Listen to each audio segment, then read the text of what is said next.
Hi people, Morino Ray from Back here again. In this video, I'll be discussing on whether vampires are real or not.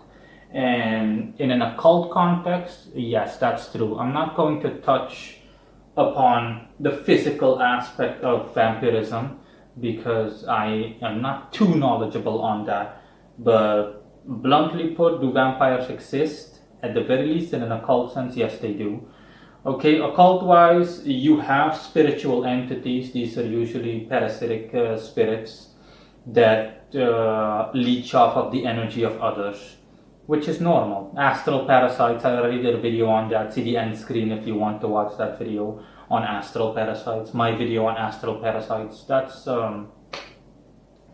Those can also be considered vampire. They basically leech off of your energy to sustain themselves, so for self sustenance.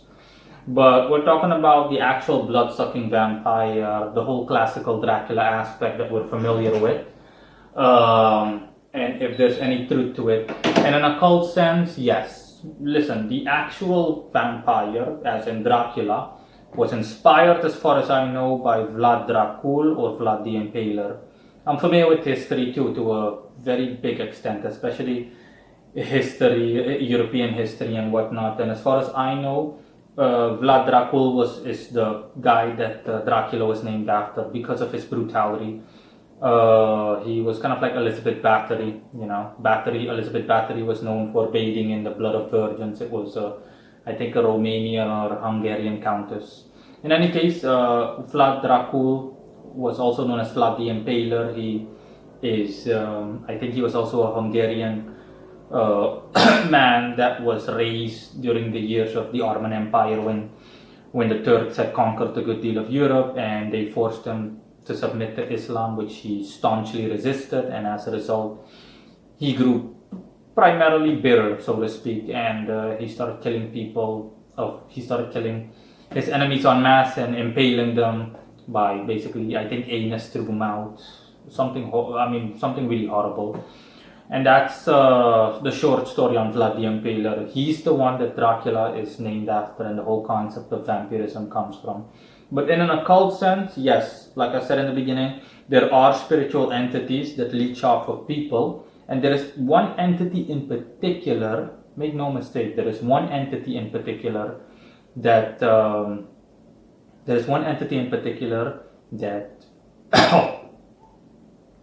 there's one entity in particular that specifically feeds off of the blood, because blood basically equals energy. The blood automatically has energy attached to it, a good deal of energy. It's one of the strongest.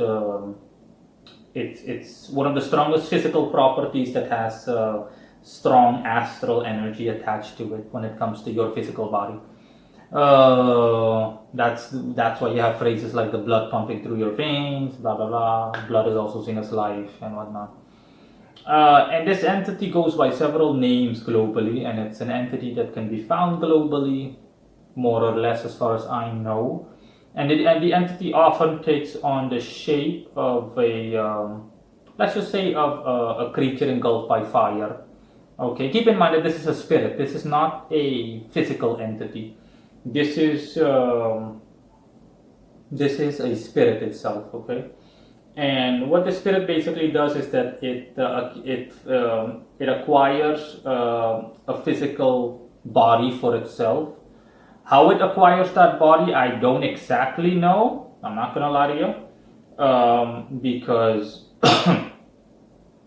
it either obtains skin in some way, shape, or form, or I wouldn't go so far as to say that it possesses people, because I'm not familiar with cases like that. I've never heard of it, someone being possessed by such a spirit, and to the point where that person's at least physical body becomes that spirit's property, etc., etc. So how that spirit acquires that skin, I don't know exactly, but I am familiar in broad terms with the fact that such a spirit exists, and that spirit basically preys upon people, and when it basically goes into people's households and it has a physical body, and then it basically sucks on people's blood, similar to a leech or a mosquito, while they're asleep primarily. Like most spirits, this spirit is also nocturnal. And the reason for why you don't wake up and whatnot is that it it is because it automatically puts you under some kind of narcotic state, or it puts you under some kind of dormant state to the point where you don't wake up. Uh, the same way that the alcohol and other and narcotics as a whole have an effect on you like that. They have an automatic dampening effect on you to the point where you're completely wheezy and you're drowsy and you're just semi passed out, semi to three quarters passed out.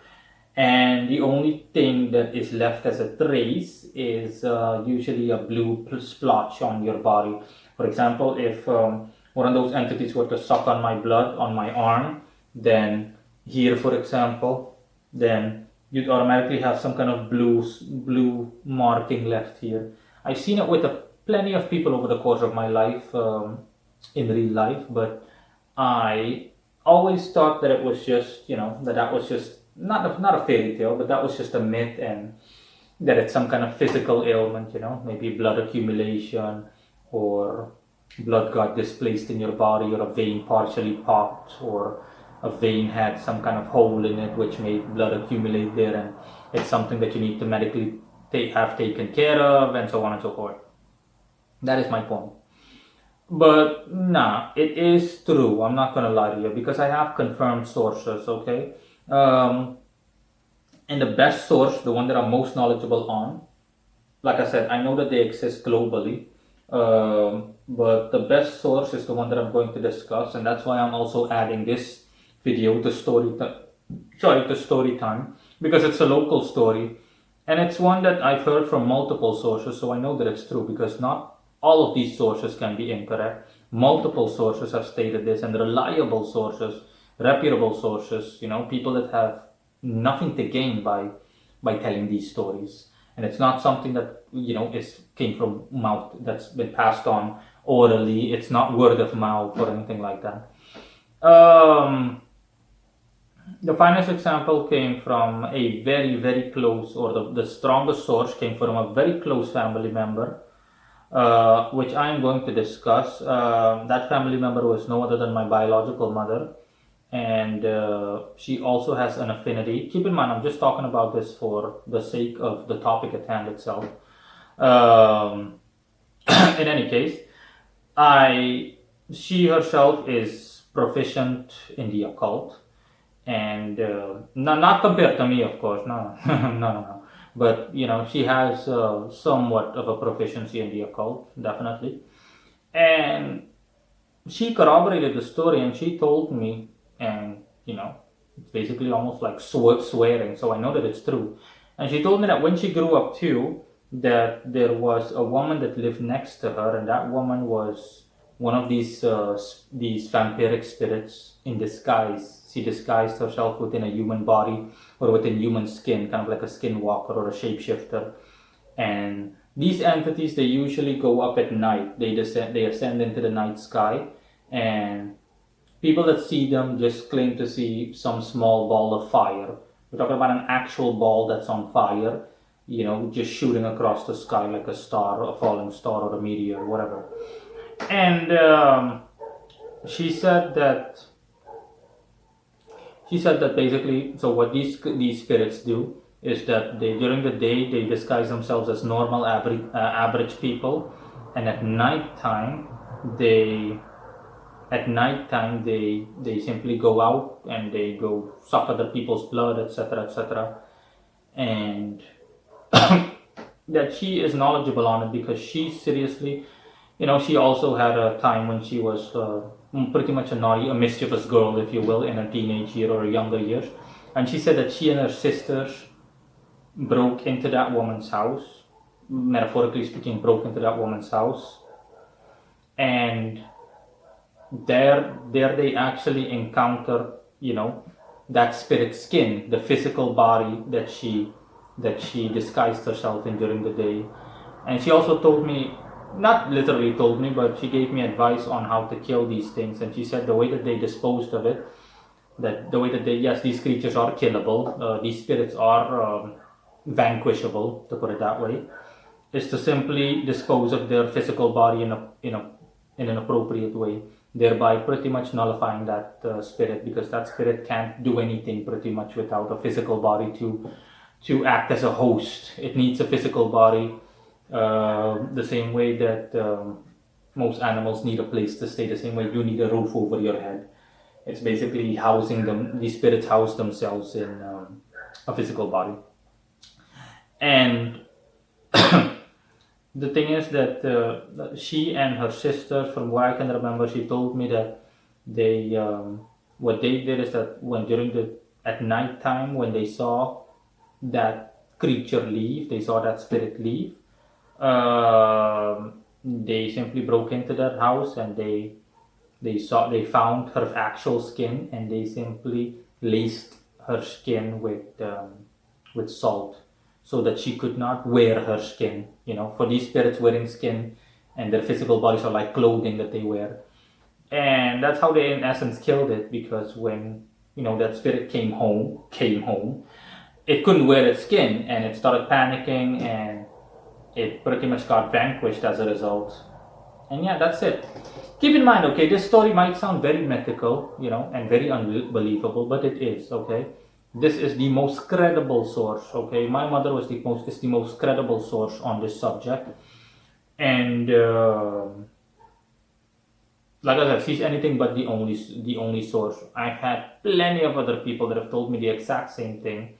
Usually people that were born, 50 years ago or 60 years ago, back when spirits were still very active at night time. So you had to be inside, when things got dark, because that's when literally all the that's when literally the boogeyman came out.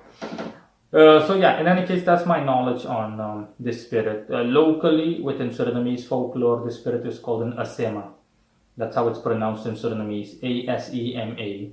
But like I said, this spirit is globally this spirit is globally known. I think I've encountered or I've read up on similar spirits or the same kind of spirit in Asian folklore too, places like, I don't know, the Philippines, Thailand, and so on. This is just me spitballing, okay? This is just speculation. But bottom line is, I do know that, they can be found globally. But that's the finest example that I can give. And yeah, that is the most realistic, or the most realistic version of a vampire that you'll come across. So yeah, these entities do exist. I have never seen one, not gonna lie.